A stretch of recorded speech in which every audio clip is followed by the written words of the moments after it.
Mata, um beijo no seu coração. Flávia Cursino, um beijo no seu coração. Gente, vamos começar o nosso conteúdo exclusivo nesse exato momento.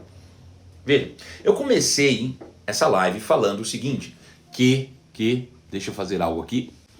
Deixa eu fazer algo aqui pra gente não correr no meio do caminho para a live aí. Deixa eu te contar uma coisa. Eu comecei falando o seguinte, falando que quando eu era criança, né, eu era escoteiro. Eu falei que esses dias eu tô bem nostálgico, né, sempre contando minhas histórias de criança. Eu era escoteiro, né, e aí como escoteiro a gente tinha muitas atividades em meio ao meio ambiente mesmo, né, na mata e por aí vai. E a gente tomava conhecimento de muitas coisas. Veja, quando você entra numa mata, num lugar fechado, onde tem muita vegetação, lá você pode encontrar plantas que são nocivas à sua saúde, como também pode encontrar plantas que são medicinais ou que sirvam até de alimento. Mas isso parte do conhecimento. O que você vai ingerir pode te trazer saúde ou pode te matar. Isso depende. E muitas vezes também é a questão só da quantidade que você ingere, enfim. Mas o conhecimento é que vai te livrando, né, dessas coisas nocivas da tua vida. Eu me lembro que a gente ia para os acampamentos, chegava lá, aqueles que eram os nossos mestres nos avisavam, ó, determinada planta causa urticária, determinada planta pode causar em você uma alergia, essa planta elimina um leite, um líquido, que ela pode trazer dano para a sua vida, para a sua pele, enfim. Por meio do conhecimento, a gente ia se imunizando daquilo que poderia nos causar dano. Ao passo que também algumas plantas diziam, olha, se você tiver com problema disso, você pode usar essa planta e ela é boa para aquilo. Você pode usar essa planta até mesmo para alimento. Enfim, a gente começa a aprender e por meio do conhecimento a gente vai usufruindo de benefícios e se livrando de problemas. É o conhecimento que vai nos libertando. Com a palavra de Deus não é diferente. Por meio do conhecimento da palavra de Deus, nós vamos ingerindo aquilo que nos edifica, que nos constrói, que nos levanta, que nos bota para cima, ao passo que também nós vamos nos livrando gradativamente daquilo que pode nos trazer dano e prejuízo. O importante é a gente saber que a vereda do justo é como a luz da aurora e ela vai brilhando, brilhando, brilhando até ser dia perfeito. Ou seja, a vida de todo cristão deve ser para cima, deve ser melhor a cada dia. Eu preciso buscar o conhecimento de maneira que todos os dias eu seja um pouco melhor do que o que eu era no dia anterior. Isso é completamente possível. Veja, agora, o que é insanidade mental? Insanidade mental é você fazer as mesmas coisas todos os dias na expectativa de receber um resultado diferente. Eu vou repetir isso porque isso é muito sério. Veja, insanidade mental é você querer fazer as mesmas coisas todos os dias na expectativa de um resultado diferente. Isso jamais vai acontecer. É necessário que existam mudanças em nós. Nós devemos ser os nossos próprios impulsionadores de mudança. A gente precisa acordar pela manhã pensando o que é que eu posso fazer para ser um pouco melhor do que antes. O que eu posso fazer diferente do que eu fiz ontem que me resulte um pouco mais de sucesso. Será que eu posso me doar um pouco mais? Será que eu posso me entregar um pouco mais? Será que eu posso ficar um tempo um pouco maior? Como eu posso fazer algo diferente para obter um sucesso diferente? O grande problema é que no mundo a influência é tão forte que nos leva à alienação. Nós falamos sobre isso ontem. Quantas das nossas ações, de fato, são frutos de escolhas conscientes e quantas das nossas ações são apenas resultados de uma alienação por parte do mundo?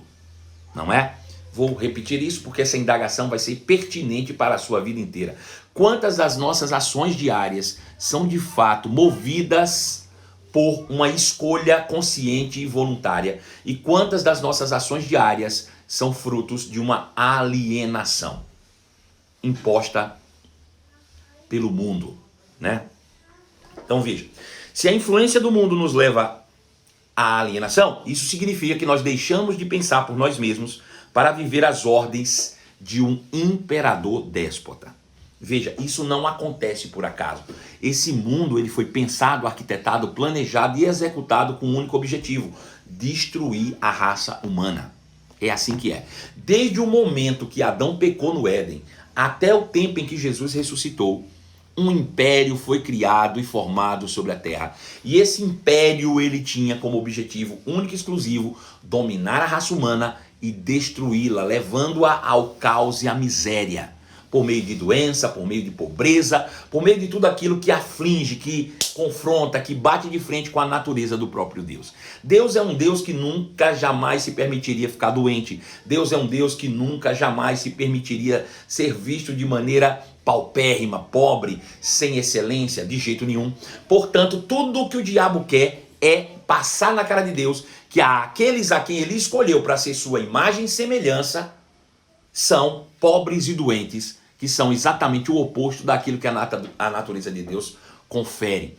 Então, nós precisamos ficar atentos nisso. Existe um império das trevas operando sobre o mundo. Esse império foi criado por Satanás. Ele é o imperador das trevas.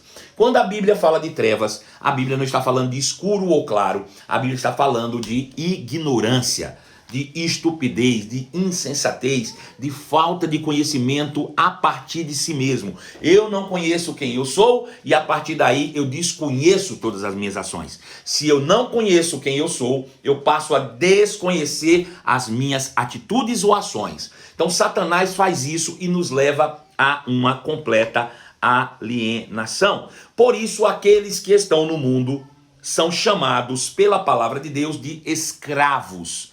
Não é à toa que a Bíblia diz que quem está no mundo é escravo do pecado. Quem está no mundo é escravo, escravo do império das trevas, escravo de um sistema criado para destruição, para boicote da raça humana. Aqueles que estão no mundo lutam desesperadamente como se estivessem afogando-se, mas nunca conseguem chegar a um ápice completo da plenitude ou felicidade, a menos que passe a pensar por si mesmo, a menos que descubra o caminho da libertação que está completamente aberto por meio de Cristo Jesus.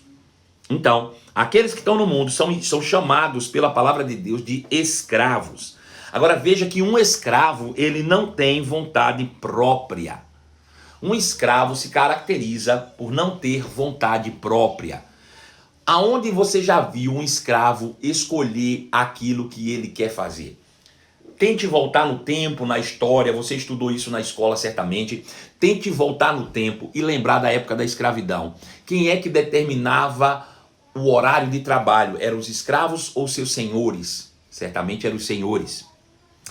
Quem era que determinava o local onde eles dormiam? Eram os escravos ou os senhores?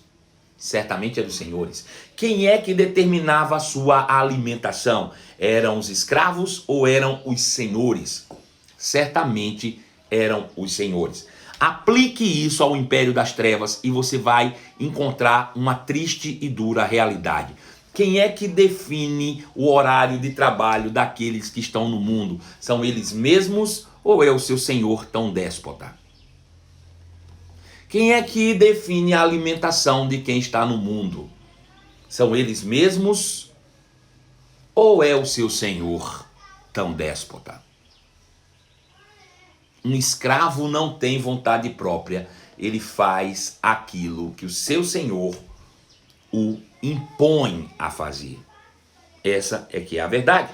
Como ele faz isso? Satanás constrói nos homens hábitos, vou repetir essa palavra pelo menos 10 vezes. Hábitos que são nocivos e que os aprisionam por meio da vontade da carne e dos pensamentos.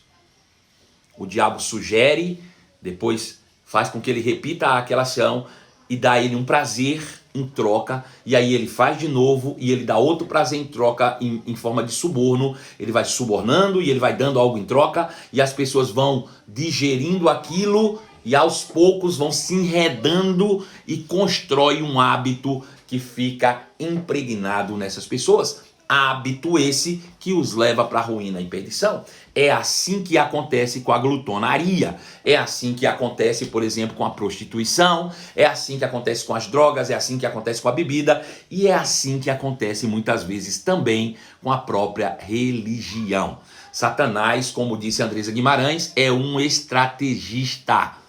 É isso aí. Dá para entender isso?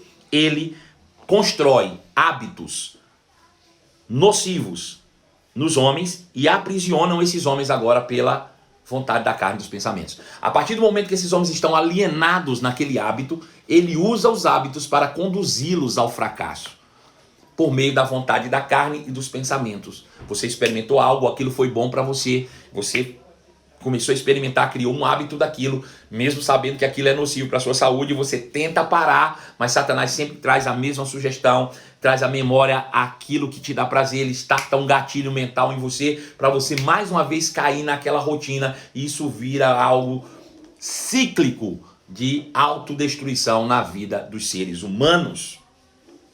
Como é que ele faz isso? Através do engano e da mentira, Satanás fazem os homens acreditar que eles são livres e que podem fazer as suas escolhas. Se você perguntar qualquer pessoa que está no mundo, eles vão dizer que eles são livres, que eles fazem o que eles querem.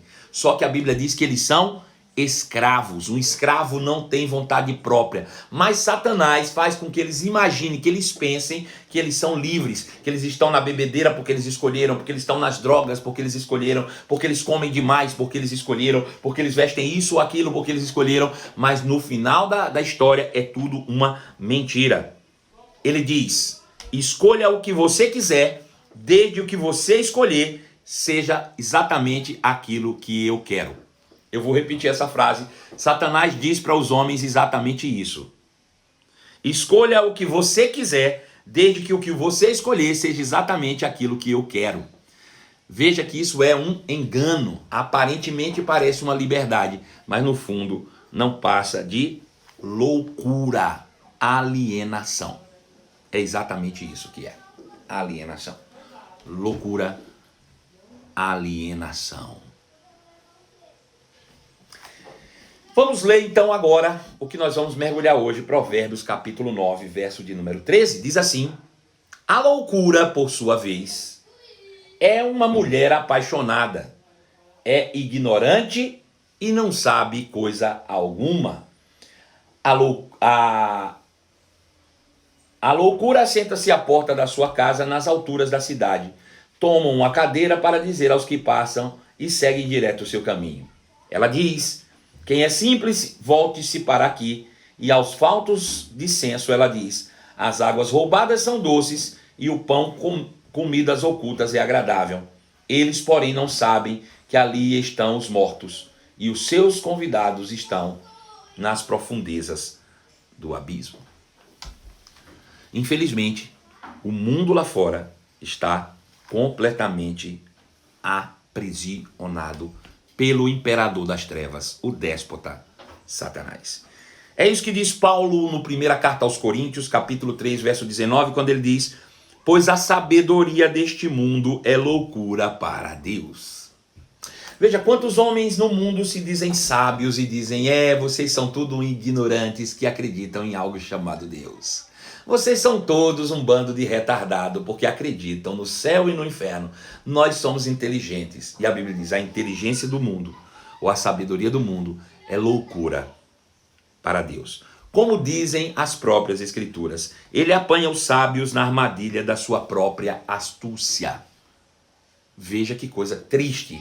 Quanto mais sábio no mundo, mais fácil e mais preso na astúcia de si mesmo. Minha mãe, Dona Sinésia, que deve estar nos acompanhando aí, ela sempre dizia uma coisa quando eu era criança e eu nunca me esqueci disso. A sabedoria dela sempre foi algo para mim extraordinário. E ela dizia assim: filho, sabedoria quando é demais, vira bicho e engole o dono. Ou seja, a sabedoria do mundo, ela enreda o sábio na sua própria astúcia. É isso que ela quer dizer, uma palavra que está na Bíblia. E ela nem sabia disso. Ela diz isso: filho, sabedoria quando é demais, vira bicho e engole o dono. Bom, a Bíblia diz que essa sabedoria do mundo, ela é loucura para Deus. Contraposto à sua palavra, você percebe claramente que ela vai na contramão de tudo aquilo que se chama Deus. A sabedoria do mundo quer tirar o foco daquele que é o Criador do universo.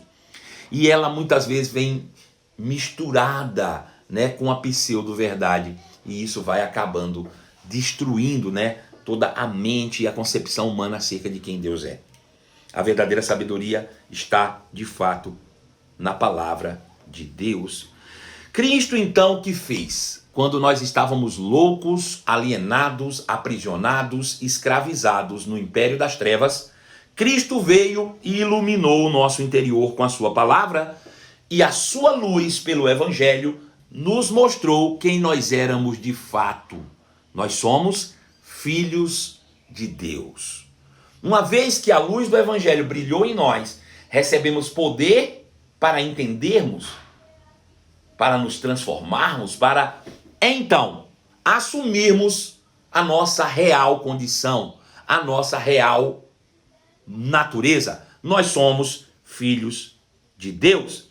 Ao entender que somos filhos de Deus, então nos tornamos livres. Foi o que Jesus disse em João capítulo 8, verso de número 33. Ele diz: o escravo não tem um lugar permanente na casa, mas o filho sim o tem. Portanto, se o filho te libertar, verdadeiramente sereis livres. Se você entender que você é filho de Deus, acabou a prisão do diabo, a menos que você queira continuar vivendo como escravo. É uma escolha que você faz a partir de agora, viver como filho ou viver como escravo.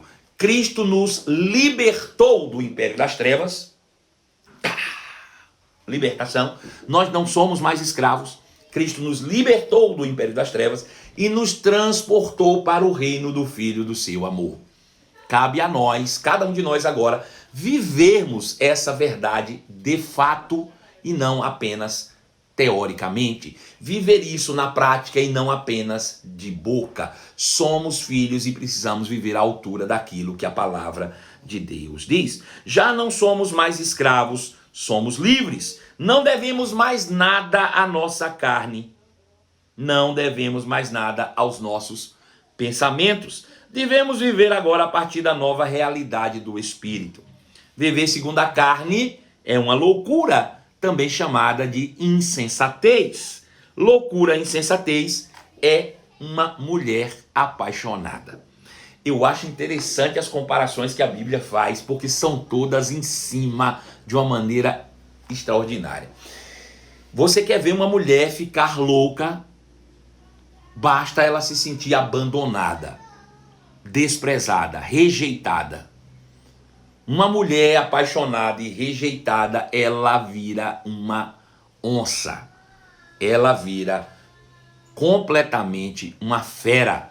Ela perde a razão e o sentido e faz coisas que você nem sequer imagina. Ela perde completamente a razão e o bom senso e faz coisas que até o cão duvida.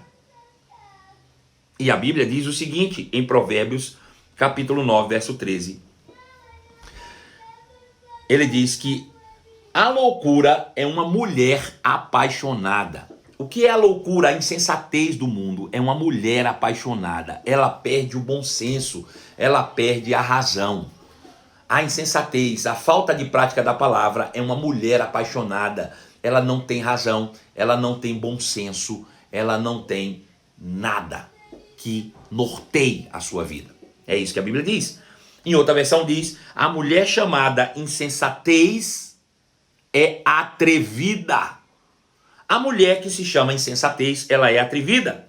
A mulher que se chama insensatez é ignorante e não se dá conta disso.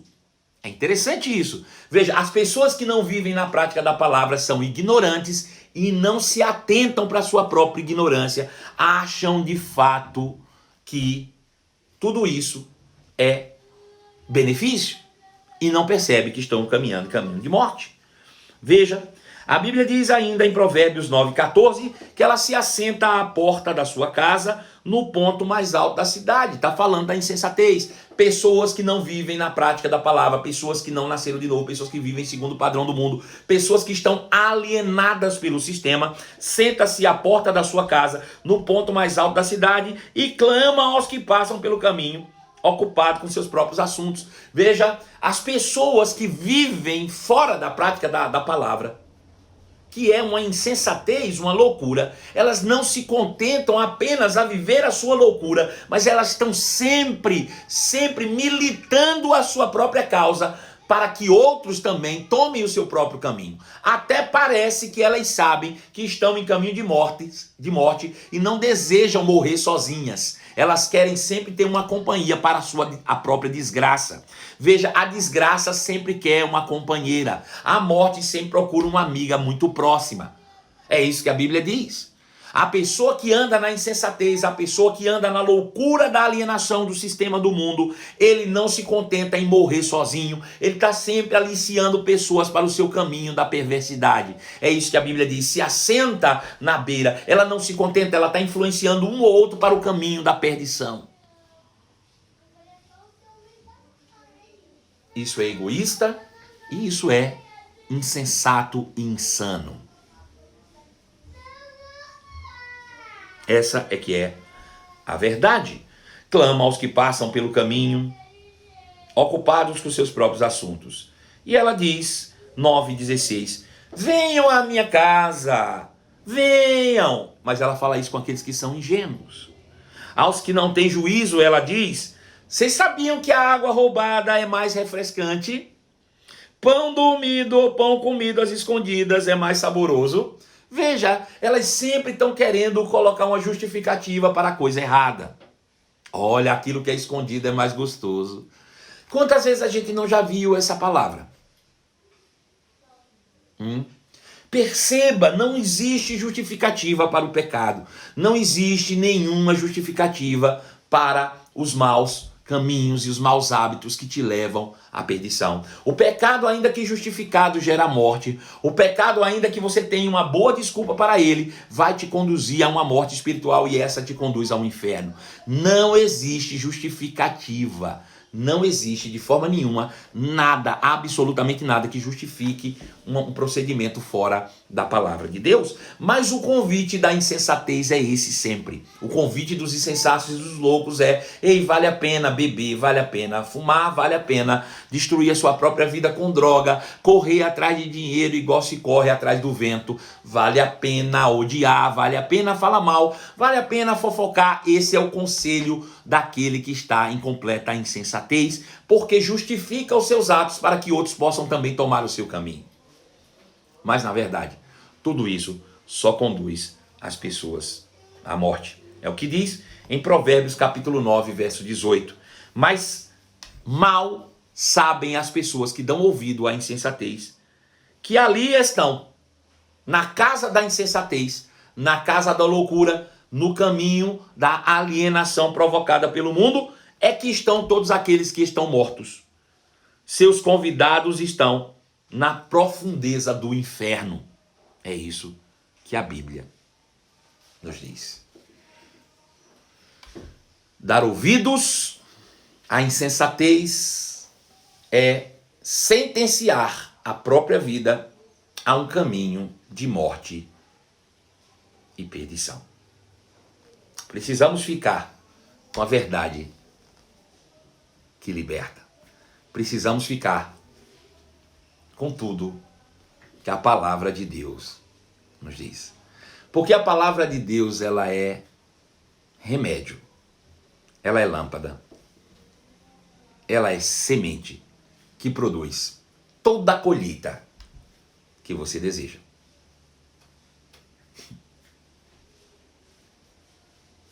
O Senhor é bom e a sua misericórdia dura para sempre.